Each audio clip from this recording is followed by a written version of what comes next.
أعوذ بالله السميع العليم من الشيطان الرجيم. بسم الله الرحمن الرحيم. الحمد لله الذي هدانا لهذا وما كنا لنهتدي لولا أن هدانا الله لقد جاءت رسل ربنا بالحق. الصلاة والسلام على الرسول المسدد المصطفى الأمجد المحمود الأحمد أبي القاسم محمد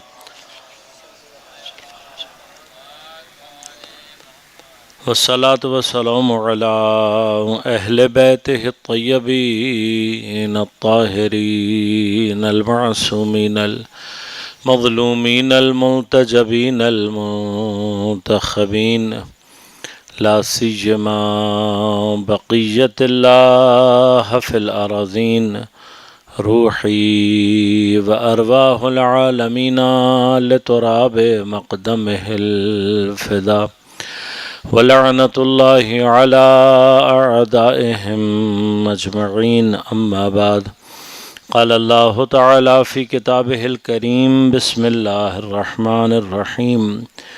وَلَقَدْ عَلِمْتُمُ النَّشْأَةَ الْأُولَى فَلَوْلَا تَذَكَّرُونَ أَفَرَأَيْتُمْ مَا تَحْرُثُونَ أَأَنْتُمْ تَزْرَعُونَهُ أَمْ نَحْنُ الزَّارِعُونَ لو نشاء لجعلناه حطاما فظلتم تفكهون إنا لمغرمون بل نحن محرومون. درود پڑھیے گا مرتبہ محمد علیہ وسلم. اللہم صلی علی محمد وعلی محمد وسلم. مومنین کرام، سامعین محترم، عزیزان گرام قدر، سورہ مبارکہ واقعہ کی اجمالی تفسیر اور معارف کے حوالے سے ہماری گفتگو کا سلسلہ جاری. پروردگار عالم سورہ مبارکہ واقعہ میں قیامت کے پیش آنے اور اس کے بعد انسانوں کے حوالے سے جو واقعات پیش آنے ہیں ان کی طرف اشارہ فرماتا ہے. 3 دستے افراد ہوں گے، ایک رائٹ ہینڈ سائڈ والے ہیں، ایک لیفٹ ہینڈ والے ہیں، اصحاب المیمنہ ہیں، اصحاب المشأمہ ہیں، اور ایک گروہ ہے السابقون جو ان سب سے آگے ہے. سابقون کے لیے جو مقامات اور ان کے لیے جو نعمات ہیں اس کا تذکرہ فرمایا اللہ نے، اور پھر اس کے بعد اللہ تبارک و تعالیٰ نے اصحاب الیمین کے لیے جو نعمات ہیں ان کو ذکر فرمایا. اب اس کے بعد جو اصحاب الشمال ہیں، جو ناکام لوگ ہیں، جن کے لیے قیامت میں عذاب لکھ دیا گیا، ان کے لیے عذاب کی کیفیات کو بیان کیا، اور پھر بعض ان مطالب کی طرف اشارہ فرمایا کہ یہ کیوں اصحاب الشمال میں سے، یہ کیوں گناہ گاروں میں سے شمار کیے جائیں گے. اس میں سے ایک مرحلہ کیا ہے کہ یہ جھٹلانے والے ہیں. یہ وہ لوگ ہیں کہ جن کے بارے میں قرآن کہتا ہے کہ یہ وہ لوگ ہیں کہ جنہوں نے خلقت کا انکار کیا، جنہوں نے قیامت کا انکار کیا، جنہوں نے اس بات کا انکار کیا کہ خدا پیدا کر کے دوبارہ مارے گا اور مار کے دوبارہ پیدا کرے گا.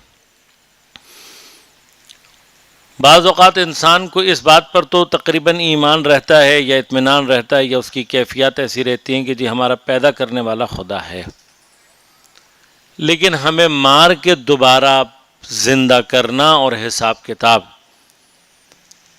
اس عقیدے کو اگر صرف انفارمیشن کی حد تک رکھا جائے تو یقیناً اس کی کوئی تاثیر ہمارے اوپر ظہور نہیں کرتی.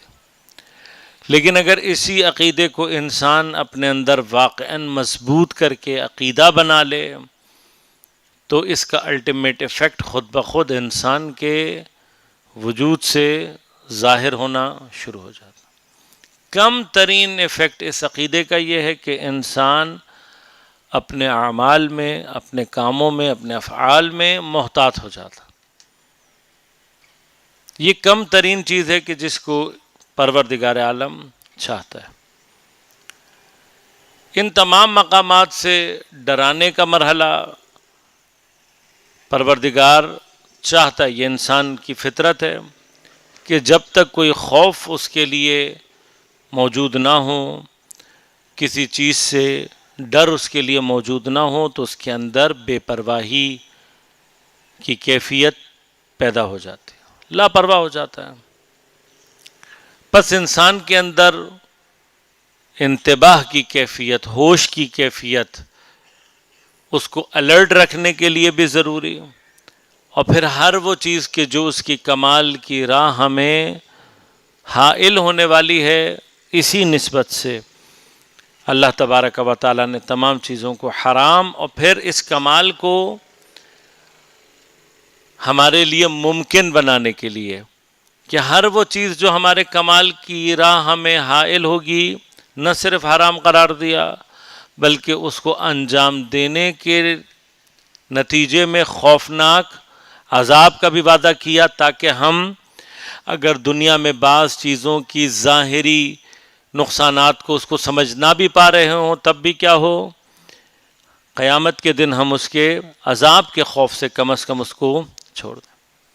کچھ چیزوں کے متعلق ہمارے ذہنی انسان سوچ لیتا ہے، اس کو سمجھ میں آ جاتا ہے، بھئی شراب کیوں حرام ہے، ذہن کو انسان کے، عقل کو انسان کے معاف کر دیتی ہے، اچھے برے حلال حرام کی تمیز اس کے اندر سے ختم کر دیتی ہے۔ جھوٹ کیوں حرام ہے سمجھ میں آتا ہے، چوری کیوں حرام ہے سمجھ میں آ رہا ہے، تمام اکثر گناہوں کی وجہ سمجھ میں، لیکن بعض درمیان میں مثلا غیبت سے کیا ہو جاتا ہے، اب ہو سکتا ہے کہ میں اور آپ نہ سمجھ پا رہے ہوں، مجھے اور آپ کو اندازہ نہ ہو رہا ہو کہ اس کے نقصانات کتنے شدید ہیں۔ ہم اور آپ بعض اوقات یہ سمجھتے ہیں کہ شاید غیبت اکثر لوگوں میں، اسی لیے جو ہلکا پن ہے غیبت کی نسبت، وہ کیوں ہے، وہ ہمیں سمجھ میں نہیں آتا کہ اللہ نے کیوں حرام کیا۔ غیبت کے اندر جو نفس کے لیے لذت ہے وہ ایک الگ بحث ہے، کہ دوسروں کی غیبت کر کے ہمیں بڑا مزہ آتا ہے، وہ کہتے ہیں جی پیٹ میں درد ہوتا رہتا ہے جب تک بات نکالنا تو۔ لیکن اصل وجہ کیا ہے، اصل وجہ یہ ہے کہ چونکہ ہم نے غیبت کے وہ ظاہری آثار کہ جو انسانی معاشرے کو تباہ کر دیتے ہیں، ہمیں اور آپ کو اندازہ نہیں ہوتا کہ غیبت کے کتنے برے آثار۔ آج کل اب جب سائیکالوجسٹ سے بات ہوتی ہے تو وہ ان تمام چیزوں کو، جو کہ چونکہ بعض چیزیں انسان کے بیہیویئر سے ریلیٹڈ ہیں، غیبت کسی بھی پرسنالٹی کا ایک نیگیٹو امیج ذہنوں میں کریٹ کر دیتا ہے۔ یہ اپنی جگہ کسی بھی شخصیت کے ساتھ اتنی بڑی دشمنی ہے کہ اگر ہمیں اس کا اندازہ ہو جائے تو واقعاً ہم احتیاط کرنے لگیں۔ کنسیڈر کریں آپ اس کو اپنے بارے میں، کہ آپ کے حوالے سے اگر کوئی کہیں نیگیٹو امیج کریٹ کر دیتا ہے تو کیا ہوگا۔ کبھی کبھار شاید ہماری زندگیوں میں یہ پیش بھی آتا ہے کہ ہم کہیں جاتے ہیں، ہم دیکھتے ہیں ہمارے لیے پہلے ہی سے لوگوں کے اندر ایک نیگیٹو امیج بنا ہوا ہے، بھئی یہ کیسے بن گیا، میں تو ان سے ملا بھی نہیں ہوں۔ یہ مہربانی ہے غیبت کرنے والے کی۔ اور کبھی کبھار کیا ہوتا ہے، وہ نیگیٹو امیج اتنا شدید ہو جاتا ہے کہ آپ کی کوششوں کے باوجود بھی حل نہیں ہوتا۔ کاروباری زندگی میں عام طور پر آپ سوچیں نا، کوئی آپ کی غیبت کر کے لوگوں کی نظر میں آپ کو ایسا بنا دے کہ لوگ آپ سے کاروباری نہ کریں، معاملات ہی نہ کریں، کیا ہوگا؟ ایک انسان کا پورا سیٹ اپ، اس کا پورا رزق، اور پھر اس سے منسلک تمام افراد، ہر چیز اس کے لیے گویا آپ نے تباہ کر دیں۔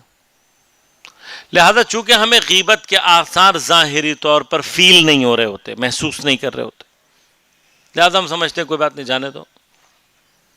اب اللہ تبارک و تعالی اس کی کیفیت کو دنیا میں اس کو کہ تم حس کر سکو، چونکہ تمہارے لیے اس کے آثار کو ظاہری طور پر محسوس کرنا اتنا کامن نہیں ہے، لہذا میں بتا دیتا ہوں، یہ جو تم کر رہے ہو گویا اپنے مردہ بھائی کا گوشت چبا رہے ہو۔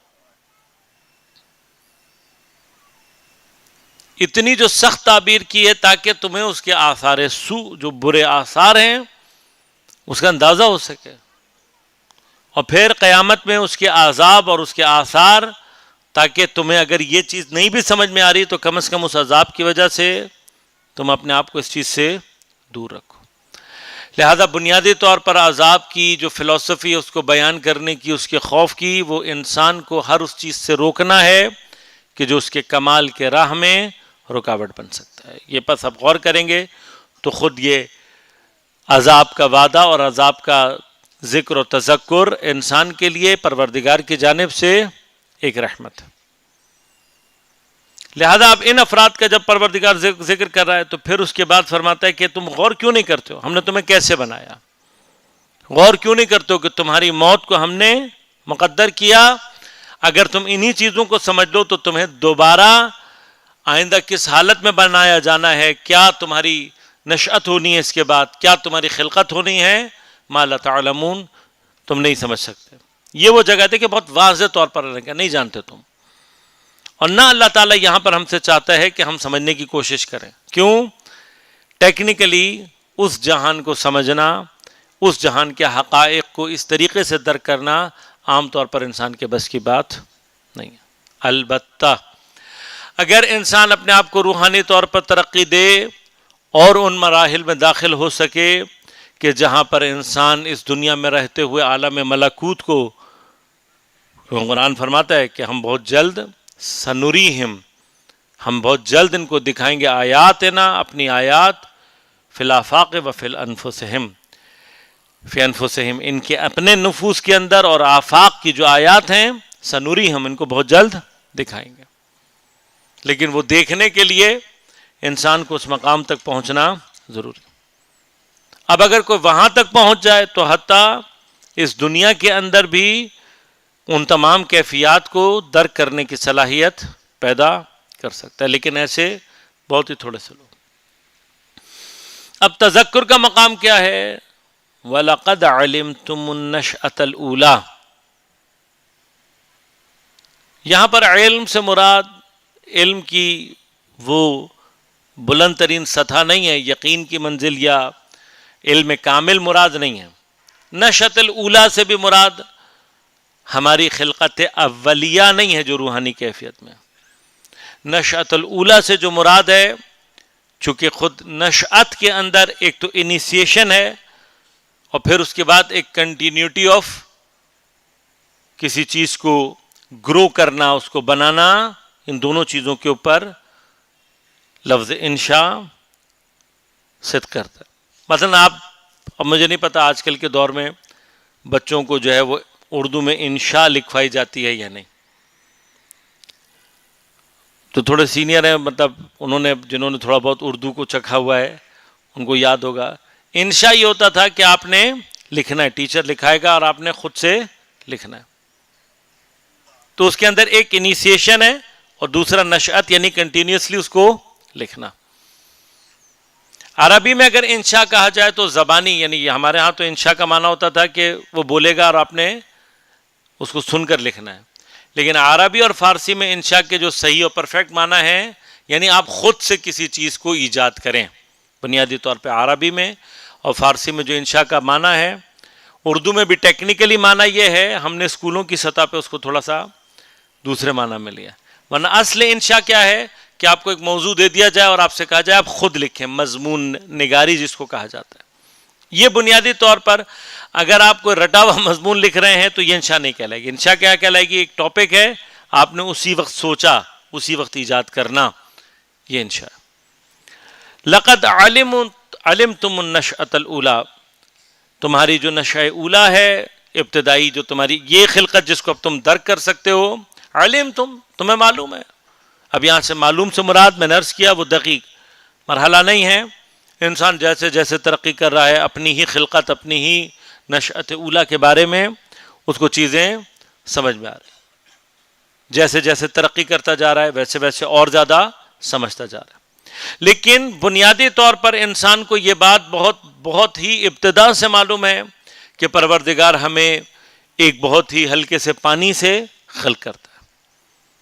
ماں کے پیٹ میں پھر وہ نشأت پاتا ہے، گروتھ کرتا ہے، پھر پیدا ہوتا ہے، پھر اپنی ایج کے مختلف مراحل کو طے کرتا ہے.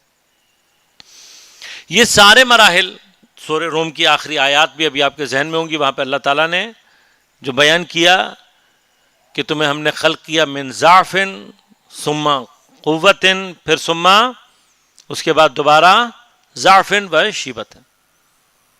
یہ تمہارے سامنے، یہ تمہارے ایکسپیرینس میں اتنا تو تمہیں معلوم ہے نا کہ تم کیسے بنے ہو ابتدائی طور پہ. اور ڈیٹیل علم ہونے کا ضرورت نہیں ہے، لیکن اتنا بھی اگر پتہ ہے فلولا تذکرون، کیا تمہارے سمجھنے کے لیے، متذکر ہونے کے لیے، متوجہ ہونے کے لیے تمہاری نشأت اولا کافی نہیں ہے؟ ذرا سا انسان توجہ کرے خود اپنی خلقت میں اور اس کے مراحل پر تو اس کو سمجھ میں آ جائے گا. جو خدا ایک بہت ہی مائنیوٹ ذرے سے ہمیں پیدا کر دیتا ہے، اس کے لیے ہمیں دوبارہ پیدا کرنا بس یہ تذکر کے لیے کافی ہے اگر کوئی انسان چاہے. فلولا تذکرون، بس تم لوگوں نے تذکر، اس پہ غور و فکر. اچھا مزیدار بات، آج ویسٹ میں سب کچھ سامنے آ رہا ہے، پتہ نہیں کیا کیا چیزیں پتہ لگ رہی ہیں. ان چیزوں کے پتہ لگنے کے باوجود وہ مصر ہیں اس بات پر کہ کسی طرح سے خدا کو جھٹائے. یسرون علی الحنث العظیم، پتہ لگ رہا ہے تمہیں، معلوم ہے، تمہیں سمجھ میں آ رہا ہے. تعجب کی بات ہے، ایک زمانے میں کہیں انٹرنیشنل سفر کر رہے تھے تو ہمارے ساتھ فلائٹ میں انڈیا کے کچھ دوست تھے، ساتھی تھے، یعنی فلائٹ میں ساتھی تھے. فلائٹ کہیں کینسل وینسل ہوئی تو ایئرپورٹ پر بات کرنے کا موقع ملا تو پتہ لگا جی اسٹرانومی سے ریلیٹڈ ہیں اور اس کے اوپر کام کر رہے ہیں. تو وہ جو لڑکا تھا ان میں سے ایک وہ پی ایچ ڈی کا اسٹوڈنٹ تھا. بات ہوئی، بگ بینگ کا تذکرہ نکلا. ابھی آج سے کم از کم بھی 8 یا 10 سال پرانی بات ہے. مجھ سے کہنے لگا sir big bang, we are this close to the big bang. میں دعا کرتا ہوں مجھے دوبارہ کہیں میں ملے، اس کو کہوں بھائی وہ تیرا اتنا دس کلوز جو ہے وہ 10 سال ہو گئے، وہ دس کلوز پورا نہیں ہوا تمہارا ابھی تک. اب مجھے نہیں پتا کہ آپ لوگوں کے ذہن میں ہے یا نہیں، کیونکہ تقریباً کم از کم بھی 8 سال پرانی بات ہوگی. اب 7 یا 8 سال پہلے بڑا جی چرچا کہ جی اتنی بڑی سائنٹسٹ کی ٹیم اور اتنا پیسہ لگا کے اور پتہ نہیں کیا کر کے ایک چھوٹے پیمانے پہ بگ بینگ ایکسپیرینس کیا جا رہا ہے. سب کچھ ہو کے ختم ہو گیا، آج تک بگ بینگ ایک دفعہ بھی آپ تجربہ نہیں کر سکے. وہی آپ کی شکست آپ کو مگر نہیں سمجھا رہی کہ آپ غلط ڈائریکشن میں جا رہے ہو. لیکن میں نے اس کو کیا کہا، میں نے کہا مجھے ایک بات بتاؤ، تم ایک بہت محدود سطح پر ایک چھوٹا سا فرض کرو کہ تم نے کر لیا، میں مان لیتا ہوں چلو جی تم نے کر لیا. میں کہ یہ جو آپ چھوٹی سی سطح کے اوپر ایک چھوٹا سا بگ بینگ تجربہ کرنے جا رہے ہو، اس کے لیے آپ نے پتہ نہیں کتنے ہزاروں کی تعداد میں انجینئرز، ایکسپرٹس، مختلف فیلڈز کے، پھر ورکرز، پھر پیسہ لگایا، پھر مشینیں خریدیں، پھر یہ سارا کچھ آپ نے کیا. اتنا کچھ کرنے کے بعد ابھی تک آپ کر نہیں پا رہے. اگر فرض کرو آپ کر لو گے تو مجھے ایک بات بتاؤ، چھوٹا سا کرنے کے لیے اتنی بڑی ٹیم، اتنا پیسہ، اتنی طاقت، اتنی قدرت، اتنا علم درکار ہے، اور وہ کائنات کے جو لاکھوں کروڑوں اربوں سالوں سے بنی ہوئی ہے اور ابھی تک پرفیکٹ ہے، ابھی تک تمہیں اس کا سرا نہیں ملا. اتنی بڑی کائنات تم کہتے ہو بغیر کسی کے بنائے ہو جائے گی؟ یعنی چھوٹا سا تم خود نہیں بنا پا رہے ہو، اتنے چھوٹے سے کے لیے تمہیں اتنا علم، اتنی قدرت، اتنی تمام چیزیں درکار ہیں، لیکن اتنی بڑی کائنات جو ہے وہ بغیر کسی بنائے ہوئے کے بن جائے گی. مگر تعجب ہے یا نہیں ہے؟ فلولا تذکرون. اللہ اکبر، یا رسول اللہ. اللہم صلی علی محمد وعلی محمد. لہذا اب یہ تمام مقامات پروردگار تذکر. افرأیتم ما تحرثون، حرث کھیتی کو کہتے ہیں. افرأیتم، کیا تم نے دیکھا؟ یہ وہی لہن ہے کہ نہیں دیکھا تم نے کیا؟ یہ جو تم اپنے ہاتھوں سے کھیتی لگا رہے ہو، کیا تم نے اس پہ غور نہیں کیا؟ آپ نے لگائی کوئی چیز اگانے کا، میں پہلے بھی اس کی طرف اشارہ، لیکن اب خدا یہاں پر بہت واضح کے ساتھ کہہ رہا ہے، اَأَنْتُمْ تَزْرَعُونَهُ، اس کو جو قوت زراعت اور اگنے کی جو قوت تم نے دی ہے، ہم نحن الزارعون، یا ہمیں اگانے والے. ایک ہی مٹی ہے، بیج کی اگر وائبلٹی گزر چکی ہو اس کو خاک میں تبدیل کر دے گی. اس کی وائبلٹی اگر باقی ہو تو اس میں سے پودا نکل آئے گا. ہمیں پتہ ہے یہ بات, ہمیں تو تجربے سے پتہ لگی.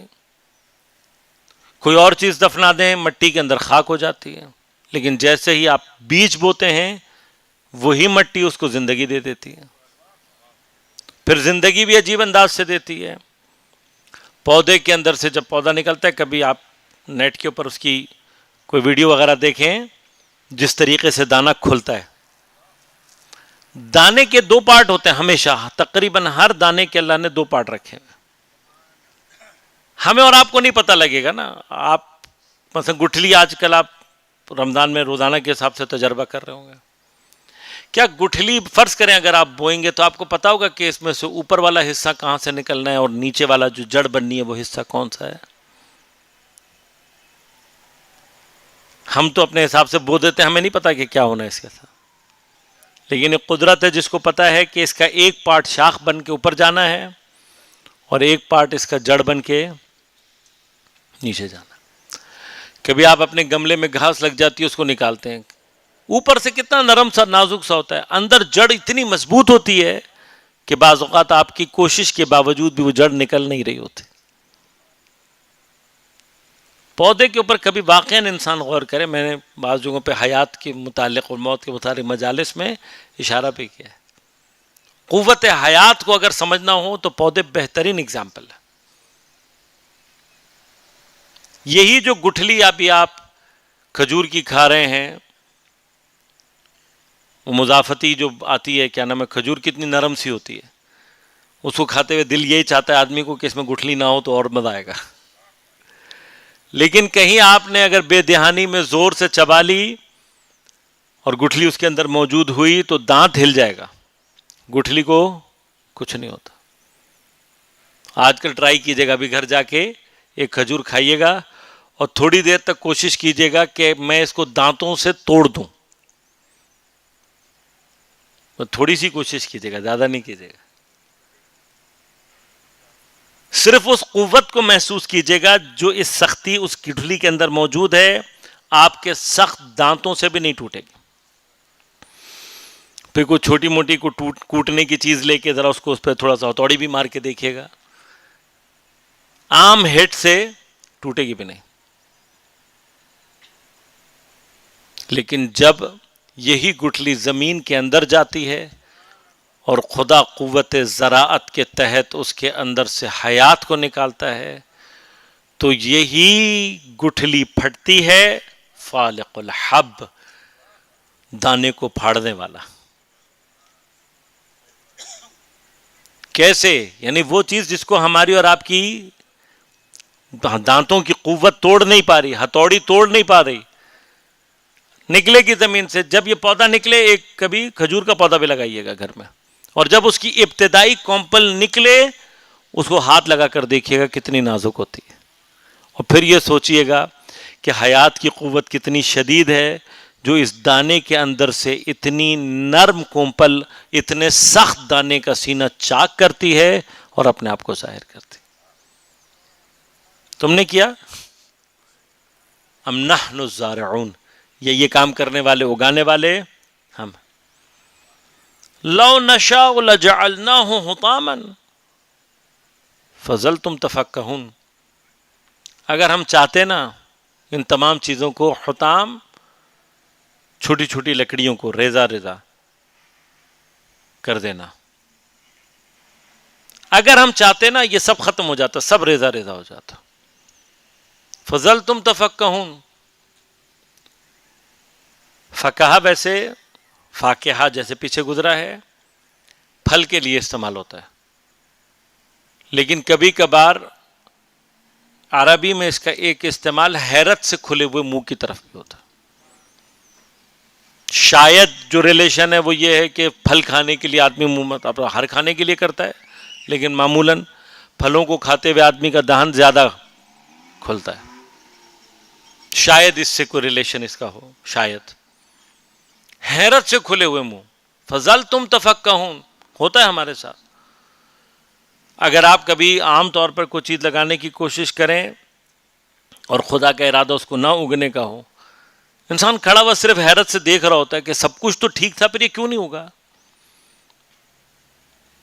خدا کہتا ہے اگر ہم چاہتے ان سب کو ریزہ ریزہ کرتے تو تم کیا کرتے؟ تمہارے منہ حیرت سے کھلے رہ جاتے، اور پھر تم یہ کہتے انا لمغرمون، میں خسارت اٹھانے والا ہوں۔ غرامت کسی بھی تجارت کے اندر اتنا نقصان ہو جانا کہ انسان مقروض ہو جائے۔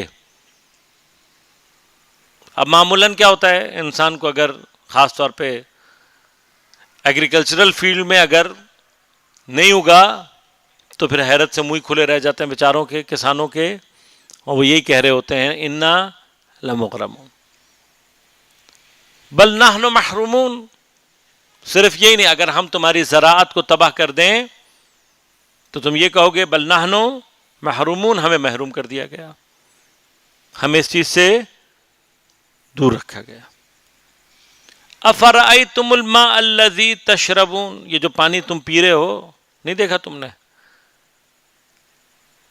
حتیٰ یہ پانی تمہارے لیے کیا ہے؟ تذکر کا ایک مقام ہے۔ ہم روزانہ پیتے ہیں، آج کل تو افطار کے بعد ایک خاص توجہ کے ساتھ پیتے ہیں۔ اسی توجہ میں خدا چاہتا ہے کہ آپ اس آیت کے، یعنی اب جیسے آپ پانی پی رہے ہیں، یہ تذکر ہے سورہ واقعہ کا، جس کو آپ مثلا اس ماہ مبارک میں بار بار اپنے لیے دہرا سکتے ہیں۔ اَأَنتُمْ أَنزَلْتُمُوهُ مِنَ الْمُزْنِ أَمْ نَحْنُ الْمُنزِلُونَ۔ مزن کہتے ہیں وہ سفید بادل جو کہ بارش سے بھرا ہوا ہوتا ہے، بارش دینے والا بادل۔ تم نے اس کو نازل کیا یا ہم نے کیا؟ اچھا، اب یہ وہ جگہ ہے جہاں پہ تھوڑا سا ذرا سائنس سے متاثر اذہان کنفیوز ہو۔ وہ کہتے ہیں آغا صاحب آج تو ہمارے ہاں بھی مطلب سائنٹیفکلی بھی بادل بن رہے ہیں، وہ برستے بھی ہیں۔ اچھا، وہ ہوتی کیا ہے؟ وہ صرف ایک ویڈیو ہوتی ہے معمولاً، جو میرا اپنا ایک تجربہ ہے۔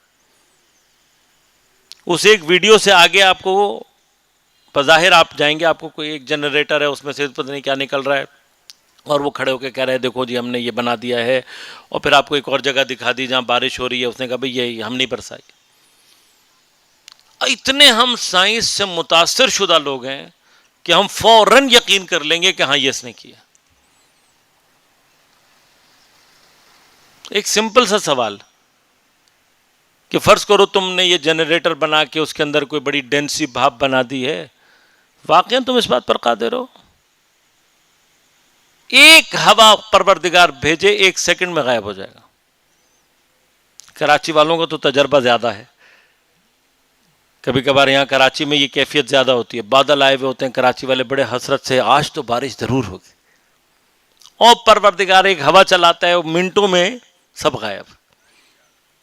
ہماری اوقات یہ بھائی، یہ جو بعض لوگ، ٹھیک ہے سائنس ایک علم ہے، اس علم کے ذریعے سے آپ کائنات کے بہت سارے معاملات کو مسخر کر سکتے ہیں، اس سے بحث نہیں ہے، لیکن ہر جگہ یاد رکھنا ہماری اوقات صرف اتنی ہے کہ ہم بعض قوانین کو درک کرنے کے بعد اس کے ذریعے سے خدا کی بنائی ہوئی چیزوں سے استفادہ کر سکیں، اس کے اصولوں کے مطابق۔ اس سے زیادہ ہماری کوئی حیثیت نہیں ہے، ہم کچھ کرنے والے نہیں ہیں، یہ خدا کا لطف ہے کہ ہماری بعض چیزیں اس طریقے سے تاثیر گزار ہو جاتی ہیں۔ یہ انسان کا کفر ہے کہ وہ سمجھتا ہے یہ میں نے کر دیا۔ اللہم صلی اللہ علیہ محمد۔ لہذا آج یہ چلتی ہے وہ جی ہارپ ٹیکنالوجی ہے، ان کا جہاں دل چاہے وہ یہ کر دیں، وہاں دل چاہے جو کر دیں۔ نہیں عزیزان من، یاد رکھیے کہ ویسٹ کی جانب سے جو ایک سازش چلی آ رہی ہے، جو شدت کے ساتھ ہے، وہ یہ ہے کہ وہ علم کو اس وقت خدا کے مقابلے پہ لانا چاہتے ہیں، سائنس کو اس وقت خدا کے مقابلے پہ لانا چاہتے ہیں۔ یہ سازش وہ تحریک کہ جس کو نشاط ثانیہ اردو میں کہا جاتا ہے، رینیسانس کی تحریک کہا جاتا ہے، تاریخ میں اس کے متعلق جو بھی باتیں کی گئی ہیں کہ جی کلیسا نے یوں کیا تو فلاں ہوا، تو اس کے مقابلے پر جو ہے دین کے یا کلیسا کے اگینسٹ نہیں، ان کا کلیسا کا یا ان کا جو بھی کردار رہا ہوگا اپنی جگہ. یہ باقاعدہ ایک تحریک تھی جس نے پہلی مرتبہ اینٹی ریلیجن اور اینٹی گاڈ سینٹیمنٹس کے اوپر اپنے آپ کو بیس کیا, اور آج تک اس تحریک نے علم کی ڈائریکشن کو اینٹی ریلیجن اور اینٹی گاڈ رکھا ہوا ہے. اور اب یہ اتنے مستحکم ہو گئے ہیں, اتنے مضبوط ہو گئے ہیں کہ وہ چیزیں جو کہ سائنٹیفکلی ریجیکٹڈ ہیں, چونکہ میڈیا ان کے کنٹرول میں ہے, پیسہ ان کے کنٹرول میں ہے, یہ لوگوں کے اذہان میں القاء کرتے ہیں. ابھی تک ہم بگ بینگ کو روئے جا رہے ہیں. بگ بینگ ٹیکنیکلی اگر آپ جا کر دیکھیں گے علمی دنیا میں ریجیکٹڈ تھیوری ہے. کوئی ایک بھی پڑھا لکھا سیریس جو سائنسدان ہے وہ اس کو ایکسپٹ نہیں کرتا. سائنس کی بنیادی جو رولز ہیں اس کے خلاف ہے. آپ کوئی بھی ہائپوتھیسس دینے سے پہلے آبزرویشن کرنے کے محتاج ہے. آبزرویشن کے لیے ضروری ہے کہ آپ نے کسی چیز کو کم از کم پورا تو دیکھا ہو. کائنات کو ابھی آپ نے کچھ بھی نہیں دیکھا, آپ کو پتہ ہی نہیں ہے کہ کائنات کیا چیز ہے, اندازہ ہی نہیں ہے, تمہیں ابھی تک پتہ ہی نہیں لگ رہا, تم صرف ابھی جائے جا رہے ہو آگے, اور ہر دفعہ تمہیں پتہ لگتا ہے ہو یہ تو اس سے بھی بڑی ہے. ابھی تک انسان نے صرف کائنات کے بڑے ہونے کا اندازہ لگایا, باقی جو کچھ بھی ہے وہ کچھ امیجز ہیں کہ جن کو اچھا کر کے میرے اور آپ کے سامنے پیش کر دیا جاتا ہے کہ وہ پتہ نہیں یہ چیز نکل آئی, وہ چیز نکل آئی. کیا ہے یہ کسی کو نہیں پتا. نزدیک ترین ستارہ, ابھی پچھلے دنوں ایک دوست تھے, کہیں ملاقات ہوئی, ایسٹرونومی میں ہی ایم فل کر رہے تھے. میں نے کہا یار ایک بات آپ کی ابھی تک مجھے سمجھ میں نہیں آئی, میں جاہل آدمی ہوں, میں اپنی جہل کو پورا اعتراف کرتا ہوں. آپ نے کہا جی فلاں سیارہ ہم سے 200 لائٹ ایئر دوری پر ہے. مان لیا میں نے. یہ جو 200 لائٹ ایئر ہے یہ مجھے ڈیفائن کر دو, یہ ہے کیا؟ کہنا آغا صاحب لائٹ کی جو سپیڈ ہے اس سپیڈ سے لائٹ جب ٹریول کرے گی تو ایک سال میں جتنا ڈفرنس وہ ڈسٹنس طے کرے گی یہ لائٹ ایئر کہلائے گا.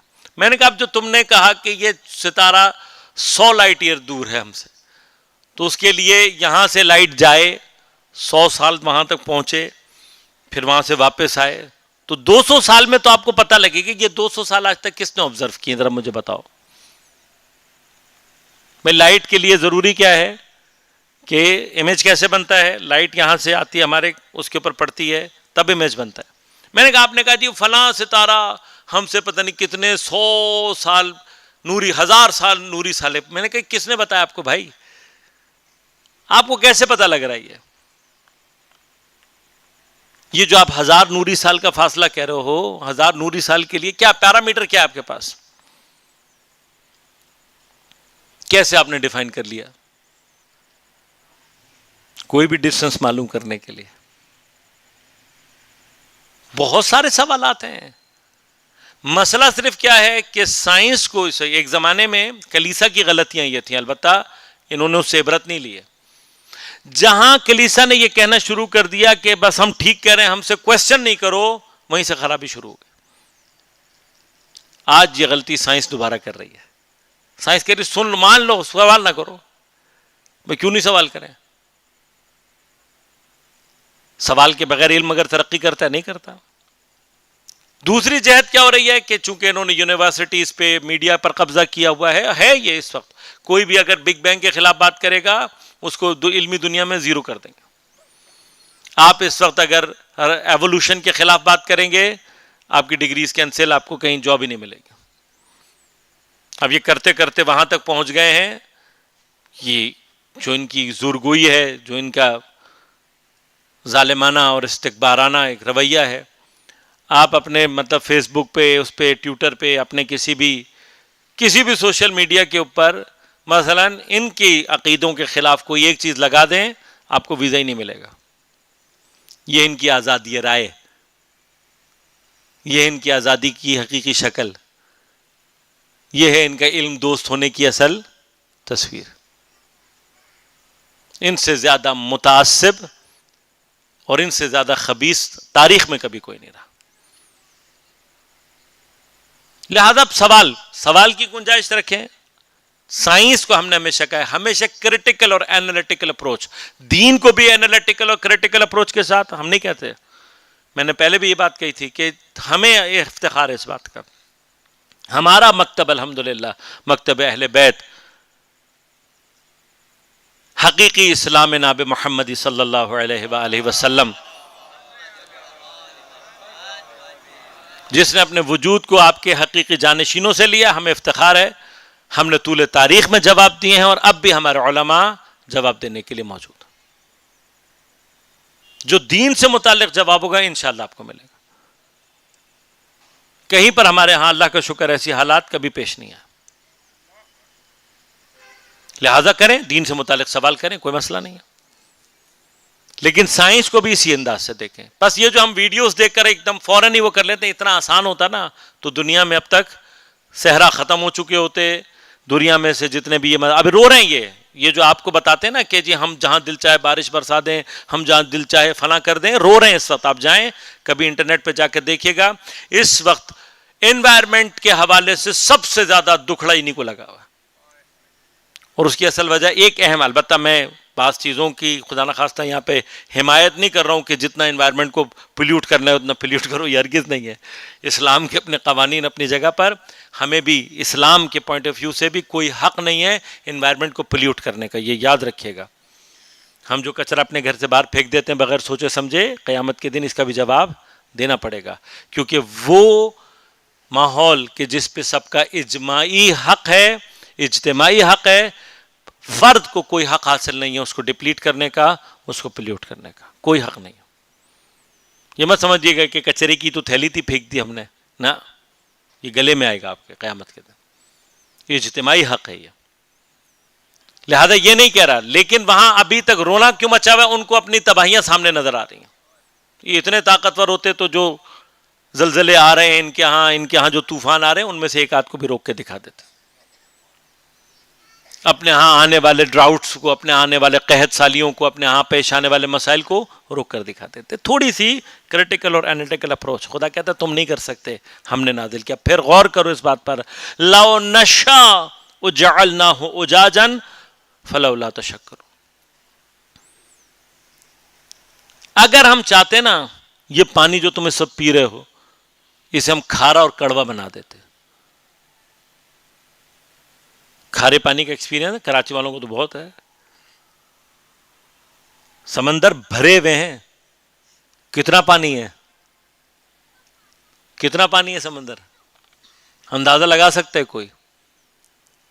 لگا سکتے کوئی سمندر کے پانی کا اندازہ؟ اتنا پانی اللہ نے کڑوا اور تلخ رکھا ہوا ہے. کتنا پورشن آف پانی میٹھا ہے؟ سوال پیدا ہوتا ہے نا. اب سوچے تو صحیح کہ کون سی قوت ہے جو اتنے کڑوے اور اتنے بد مزہ پانی میں سے کچھ پانی کو نکالتا ہے اور ایک پروسیس کے تھرو آپ کو اور ہمیں اتنا گوارا اور اتنا زبردست بنا کر دیتا ہے کہ جو ہماری صحت کے لیے سب سے بیسٹ ہے. اللہم صلی علی محمد.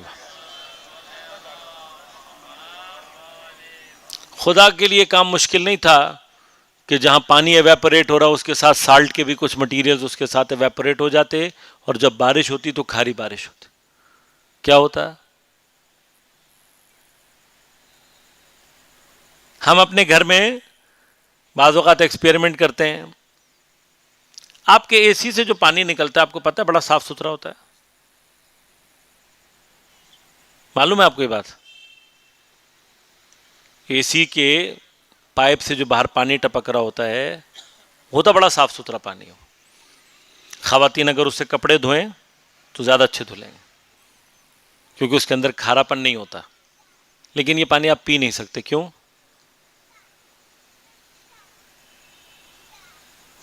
ہوتا زبردست ہے.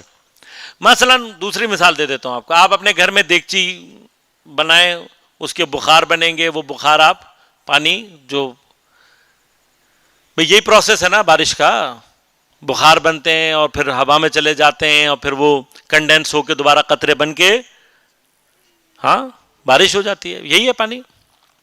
آپ اپنے گھر میں بخار بنائیں، پانی بنے گا، آ جائے گا، پی لیں. کچھ دن پئیں گے بیمار ہو جائیں گے. کیوں؟ اس میں وہ ریکوائرڈ لیول آف منرلز اور سالٹ نہیں ہوتا جو آپ کی اس صحت کو اور آپ کو زندہ رکھنے کے لیے ضروری ہے. بارش کے پانی کے لیکن اسی پروسیس کو جب خدا انجام دے رہا ہوتا ہے اور بارش کی شکل میں برساتا ہے تو آپ کے لیے اتنا پرفیکٹ پی ایچ ہوتا ہے اس کا، اتنا پرفیکٹ اس کے اندر منرل کانٹینٹ ہوتا ہے کہ جو آپ کو صرف صحت دیتا ہے، بیمار نہیں کرتا. یا فلولا تشکرون، شکر کیوں نہیں کرتے ہو؟ پھر کافی نہیں ہے تمہارے شکر کے لیے ہماری یہ ساری نعمت؟ تیسری مثال زراعت، بارش. اب تیسری چیز کیا ہے؟ زندگی کی ضروری ترین چیزیں ہیں. افرأیتم النار، آگ نہیں دیکھی؟ التی تورون، ورا اس کا اصل مادہ ہے جس سے لفظ ورا استعمال کیا جاتا ہے عام طور پر کسی چیز کو ظاہر کر دینے یا اس کے حقیقت تک پہنچ جانا. ورا پیچھے تک چل، ظاہر. آگ جب لگتی ہے تو جو اس کے لپیٹے اٹھتے ہیں بنیادی طور پر یہ اس سے، جب آپ آگ لگا رہے ہو تو جو آگ باقاعدہ اپنے شعلوں کے ساتھ، اس کے ساتھ جو اس کی زبانیں ہیں اس کے ساتھ اٹھتی ہیں. نہیں دیکھی آگ؟ سبھی نے دیکھی ہوئی. اَأَنتُمْ أَنشَأْتُمْ شَجَرَتَهَا أَمْ نَحْنُ الْمُنشِئُونَ، اس کو اس کے درخت سے جو اگنیشن ہوتا ہے، شروع کیا جاتا ہے، نکالا جاتا ہے، یہ تم نکالتے ہو یا ہم نکالتے ہیں؟ بہت سارے درخت ایسے ہیں کہ جن میں آگ نہیں لگائی جا سکتی، ان کو جلایا نہیں جا سکتا. لیکن کچھ لکڑیاں ایسی ہیں جو خاص طور پر استعمال ہوتی ہیں، کس لیے؟ جلانے کے لیے. کچھ لکڑیاں ہوتی ہیں مطلب خشک بھی ہو جاتی ہیں مگر ان سے آگ نہیں لگتی، وہ سلگ جاتی ہیں، جلتی نہیں ہیں، آگ کریٹ نہیں کرتی.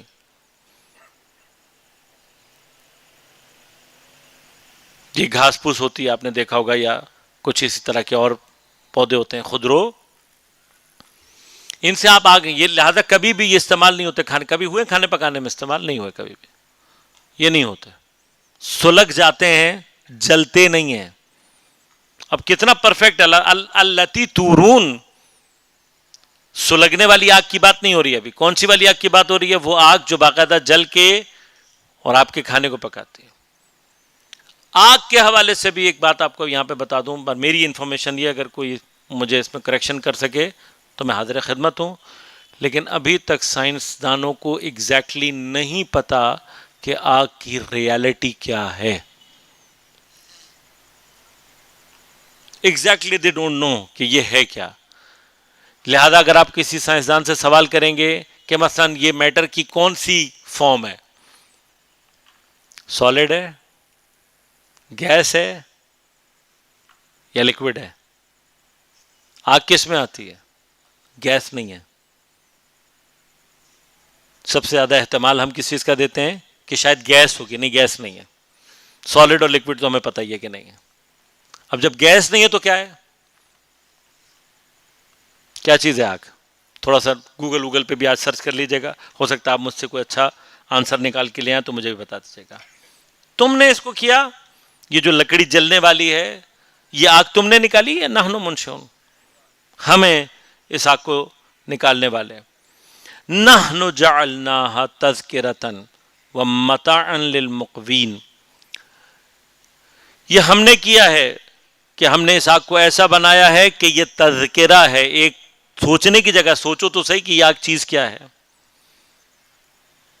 اور ہم نے ہی اس کو متاع قرار دیا. اب ہم اس کو تھوڑا سا شاید آج کے دور میں اتنا حص ٹیکنیکلی نہ کر پائے،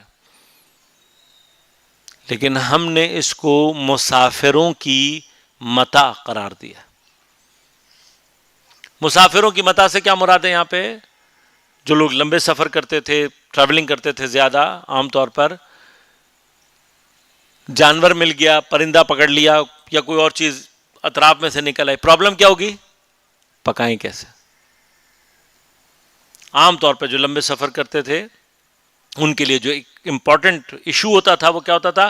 کھانے کو مل گیا ہے، پکائیں کیسے؟ اللہ تعالیٰ فرماتا ہے کہ اول تو ہم نے اس چیز کو آگ کو تذکرہ بنایا، یعنی تمہارے لیے متذکر متوجہ ہونے کا ذریعہ، اور ہم ہی نے اس کو مسافروں کے لیے کیا بنایا ہے؟ متاع۔ جو بیابانوں میں پھرنے والے، بیابانوں میں رہنے والے ہیں، ان سے کبھی آپ آگ کی قیمت پوچھیں گے تو وہ آپ کو بتا سکتے ہیں۔ فسبح باسم ربک العظیم۔ بس اب اگر تم اللہ کی ان نعمتوں کو، ان میں ذرا سا غور و فکر کرو تو واضح نتیجہ کیا ہے؟ انسان واقعاً بعض چیزوں میں سوچے، تفکر اور تدبر کرے۔ ہاں، آگ کی قیمت تو کراچی والوں کو آج الحمدللہ شکر کرنا چاہیے ہمیں اپنے حکام کا، جو ہمیں آگ کی نعمت کا مسلسل تجربہ کرا رہے ہیں کہ یہ کتنی اہم نعمت ہے۔ ہو رہا ہے نا اندازہ آپ کو کتنی بڑی نعمت ہے؟ تو بس اگر آپ سمجھ گئے ہیں فسبح باسم ربک العظیم، اپنے عظیم پروردگار کے اسم کی تسبیحات پڑھو۔ فلا اقسم بمواقع النجوم، یہاں پہ لا نافیہ نہیں ہے، بلکہ یہ لا تاکید ہے، اور اکثر یہ قسموں سے پہلے آتی ہے۔ لا اقسم یعنی یہ نہیں ہے کہ قسم نہیں کھاتا، یہ لا تاکیدیہ ہے، تاکید کے لیے آتا ہے، اور لا کہہ کر کہنا یعنی شدت کے ساتھ قسم کھانا۔ چند ایک مقام ہے کہ جہاں پر اللہ نے اس طریقے سے قسم کھائی ہے، ان میں سے ایک لا اقسم بیوم القیامہ، خود قیامت کے دن کی قسم، اور ایک مقام یہ ہے لا اقسم بمواقع النجوم۔ شدت کے ساتھ اللہ تعالیٰ قسم کھا کر کہہ رہا ہے، کس چیز کی؟ نجوم کی نہیں، والنجم قسم کھا لی الگ ہے، وہ مواقع النجوم، ان ستاروں کے واقع ہونے کی۔ ایک اور سوال جو مطلب میں نے کسی اسٹرانومر سے پوچھا، میں کہا میں آپ سے بہرحال یعنی چیلنج کرنے کے لیے نہیں پوچھ رہا ہوں، لیکن میرے اپنے ذہن میں ایک سوال ہے۔ آپ کہہ رہے ہو یہ ستارے سب یہ حرکت میں ہیں اور سب کچھ گھوم رہا ہے، سب کچھ چل رہا ہے، ٹھیک ہے، یہ بات ہمیں سمجھ میں آتی ہے کہ کوئی چیز بہت دور جب ہوتی ہے تو وہ آپ کو اور ہمیں حرکت کرتی ہوئی دکھائی نہیں دیتے۔ میں کہا لیکن ہزاروں سال سے آپ اگر اسٹرانومی میں چلے جائیں، کم از کم جو ظاہری طور پہ نظر آنے والے ستارے ہیں، ان کے بارے میں انسان کی آبزرویشن ہزاروں سال پرانی ہوگی۔ میں کہ ہزاروں سال میں ایک آدھ ستارہ تو یہاں سے ادھر تھوڑا سا کھسکا ہوا ہوتا نا، ہزاروں سال پہلے کی کانسٹیلیشن اور ہوتی، آج کی کانسٹیلیشن کوئی ایک ہی کھسک جاتا، آگے پیچھے ہو جاتا، تاکہ ہمیں آپ کی یہ بات سمجھ میں آ جاتی کہ یہ ساری چیزیں اس طرح سے جیسے آپ گھماتے پھراتے رہتے ہو۔ پھر زمین گھوم رہی ہے، کبھی کسی طرف ہوتی ہے کبھی کسی طرف ہوتی ہے، لیکن ستارے سب وہیں نظر آ رہے ہوتے ہیں جہاں پر وہ ہوتے ہیں۔ یہ آج تک اس کا کوئی چیز کبھی کوئی تبدیل کیوں نہیں ہوئی؟ They don't have an answer. Exact کوئی آنسر نہیں ہے۔ خدا کہتا ہے کہ یہ جو ان کا مواقع سے مراد وہی سارا وہ سب کچھ جو ہزاروں سالوں سے اب تم دیکھتے چلے آ رہے ہو۔ اب یہ ایک مرحلہ تھا، اب جب انسان نے ترقی کی اور اس کو پتہ لگا نہیں کائنات تو پتہ نہیں کتنی بڑی ہے، اور کتنے بڑے بڑے ستارے کتنے عظمت کے ساتھ ہیں، یہ ساری کی ساری چیز اب سمجھ میں آ رہا ہے کہ نجوم کے وقوع کی قسم اللہ نے کیوں کھائی ہے،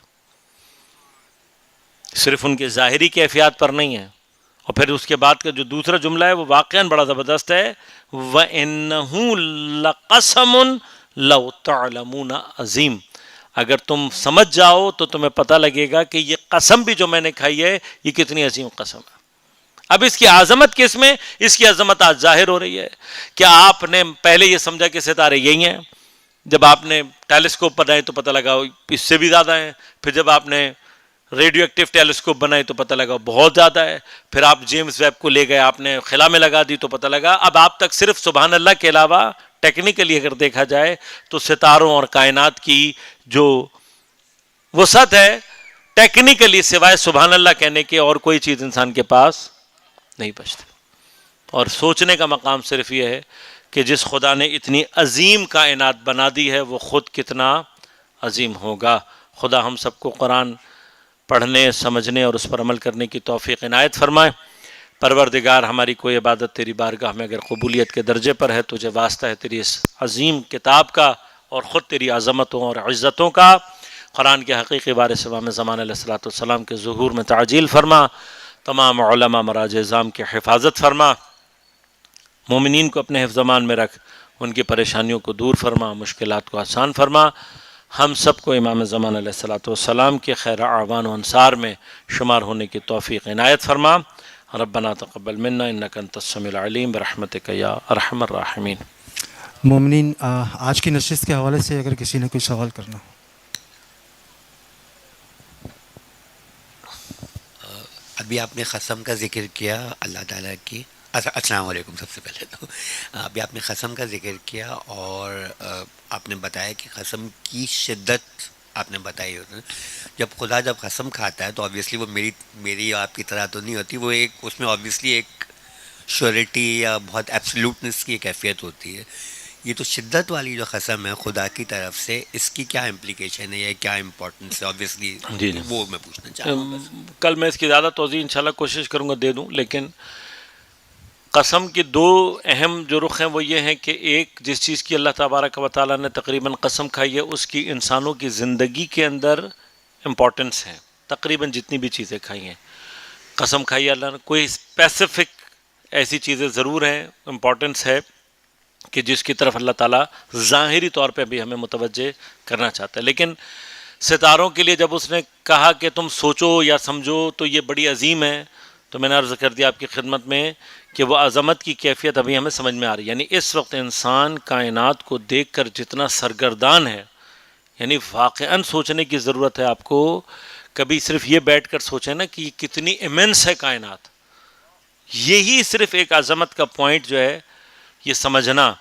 انسان کے لیے اس کیفیت کو واضح کر دیتا ہے کہ اللہ تعالیٰ کہتا ہے کہ اگر تم سمجھ جاؤ تو تمہیں پتہ لگے گا کہ ان سے متعلق قسم اتنی عظیم کیوں ہے۔ پھر اس کے جو دوسرے تفاسیر کے اندر جو نکات ہیں کہ کس چیز سے کیا مراد لی گئی، وہ اپنی جگہ انشاءاللہ کل میں اس کی تفصیل بیان کروں گا۔ السلام علیکم۔ علیکم السلام۔ ایولیوشن کے نظریے کے حوالے سے ٹیچرز بڑے مصر ہوتے ہیں یونیورسٹی میں، تو اس کے رد کے لیے کوئی دلیل؟ کس چیز کے اوپر؟ ایولیوشن کے۔ ایولیوشن، دیکھیں بات یہ ہے کہ یونیورسٹیز میں ٹیچرز بھی یقیناً، جو میں نے آپ کو کہا نا کہ اس وقت سائنس زدہ لوگ ہیں، اور اب چونکہ ایک وہ ماحول بن چکا ہے کہ جہاں پر سائنس کو اینٹی ریلیجن اس کے طور پر استعمال کیا، تو جتنے بھی اینٹی ریلیجن مائنڈ سیٹ رکھنے والے لوگ ہیں وہ اس لائن کو پیٹے جا رہے ہیں۔ اب ان سے بات کی جاتی ہے بھائی ایولیوشن، جب آپ کہہ رہے ہو، خود سائنسدانوں نے رد کر دیا ایولیوشن کو، ہم تو نہیں کر رہے۔ آپ ایک آدھ بھی ذرا سا نیٹ پہ جا کے تلاش کریں تو آپ کو پتہ لگے گا کہ سائنٹیفک دنیا میں ایولیوشن کی تھیوری ٹوٹلی ریجیکٹڈ تھیوری ہے، ٹوٹلی ریجیکٹڈ تھیوری ہے۔ کیسے؟